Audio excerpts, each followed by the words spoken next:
Let's talk about soft silicone slow feeders for your dogs. My dogs eat way too fast, and so I'm always looking for ways to slow them down. But I find that a lot of these slow feeders are hard silicone or hard plastic. And I have one dog that will be a little bit nicer about the way she eats, but one gets really excited and she kind of slams into it with her teeth, and I don't want her to be slamming into hard plastic. So I went on the search for a soft silicone slow feeder, and as you can see, these bend really nicely, very easily moves, and so it's not going to hurt her teeth as much when she is going to try to get those out and get the pieces of food out of her slow feeder. And so I really like this. I'm actually going to link this down below. This is from Amazon. They have them in a bunch of different colors, and they also have 2 packs that are a little bit cheaper. So I will drop that link for you down below.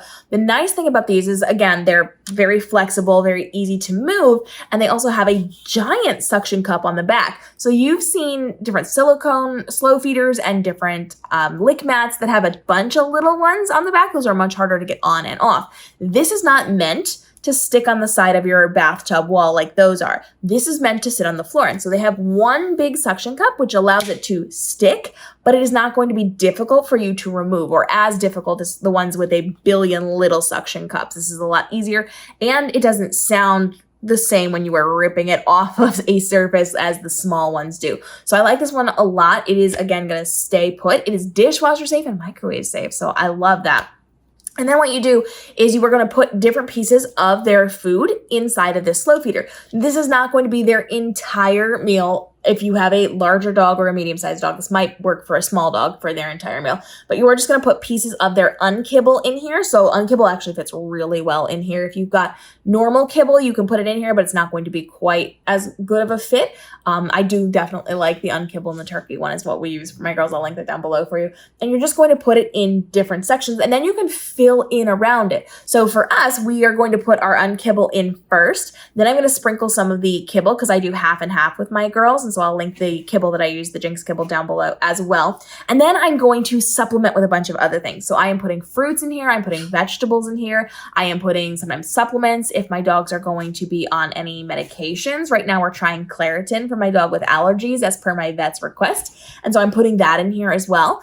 And this is just going to allow them to kind of use their tongue to pull out different pieces of food, and it slows them down. It means they're not going to eat quite as fast.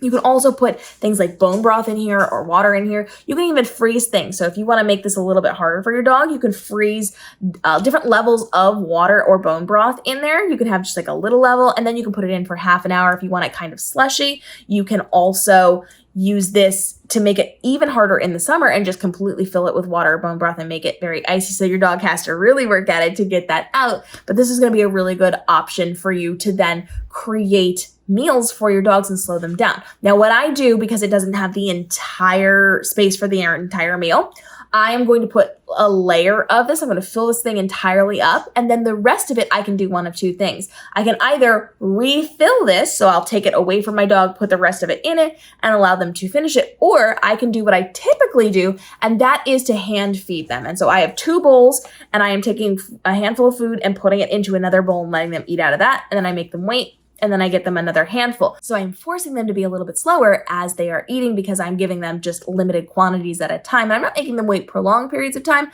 I'm just making sure they have fully swallowed and then taken a breath, and then I'll give them that next bite of food, which we've talked about in other episodes. So I'm really excited about these silicone feeders. I very much like these. I'm going to be buying them in other colors. In fact, I have another set coming that should be here like today or tomorrow. So let me know what you think of these if you've tried these out. And if there are other slow feeders or puzzle feeders I should be trying on your behalf to see if it's going to be a good fit for all of us, go ahead and let me know. I've talked about other puzzle feeders here on the channel, and lots of things in terms of what you should be feeding your dog, how you can be feeding them, how you can help make it healthier. We're going to talk a little bit more about puzzle feeders and slow feeders and lick mats in upcoming episodes. In fact, I've got one that's really good coming up that tells you the one thing you might want to not use on a lick mat for an interesting reason.